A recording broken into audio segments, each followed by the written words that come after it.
Hi, I'm Elizabeth Gearhart. I'm here with Richard Gearhart, founder and owner of Gearhart Law, a full-service intellectual property firm. And oftentimes, clients ask him for a cease and desist letter. So that's what we want to talk about. Yes, the old cease and desist letter. You can either be on the giving end or the receiving end.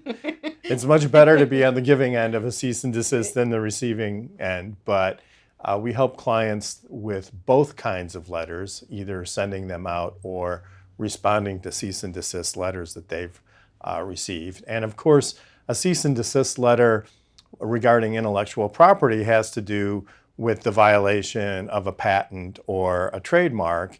And it's usually the owner of the intellectual property is seeking to assert their rights against a potential infringer. So, for example, if one of our clients finds out that their trademark is being infringed by a third party, we'll review their trademark and we'll review what the third party is doing, and then we'll send them a cease and desist letter in an effort to get the third party to stop infringing our client's mark. And so that's the first step.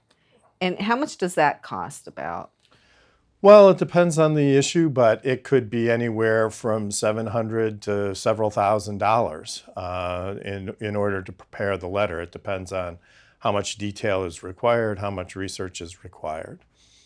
Okay, so what's a typical one, though? Is there a typical one? Is there No. such a thing? No, okay. You send the cease and desist letter, and then hopefully they stop using the trademark? Well, usually they find a lawyer and they'll review it with their lawyer. And once in a while, it just stops at the cease and desist point. The other party agrees that there's an issue.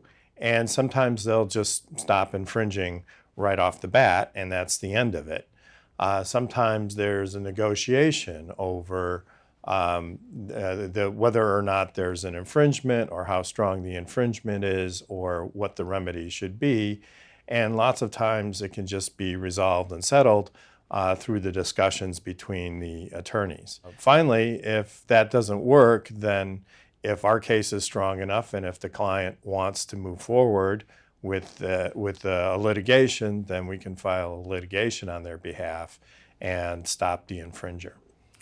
Yeah, and that's important because it could be worth lots and lots of money if somebody's using your trademark, or you can do it for, can you do that for patents too, cease and desist? Yeah, it's the same process for a patent versus a trademark. If you notice that somebody is infringing your patent and you're a patent holder, then we can send a cease and desist letter to stop them. And it's basically the same process. Sometimes it stops right away. Sometimes the case resolves itself with a license. Sometimes we decide to go to court. So what are they supposed to cease and desist? Selling it, making it, distributing it, anything they're doing? Well, in theory, if they are violating your intellectual property, you are entitled to all of the above remedies. So you can ask them to stop selling it. You can ask for damages for past sales.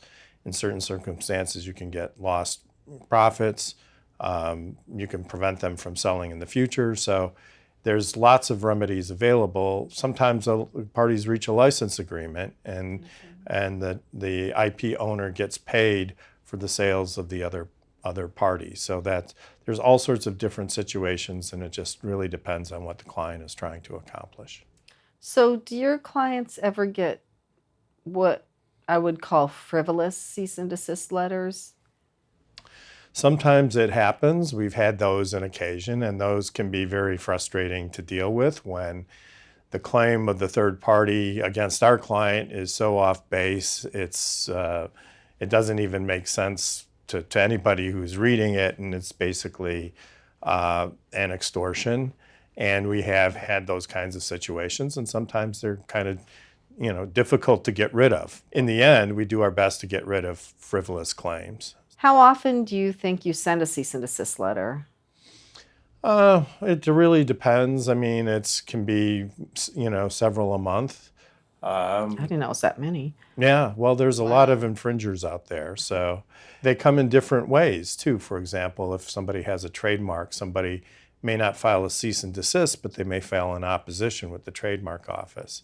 which is another type of enforcement proceeding. Yeah, it's something that we have a lot of experience with, and we try to apply good business judgment, taking into account the cost of the enforcement, but also the value that the client would get by pursuing it. So we don't, just because somebody's an infringer doesn't necessarily always mean that it's worth the money to go after them, but we try to find creative ways for our clients to get value from their IP, and we try to avoid litigation. Could a client, write their own cease and desist letter?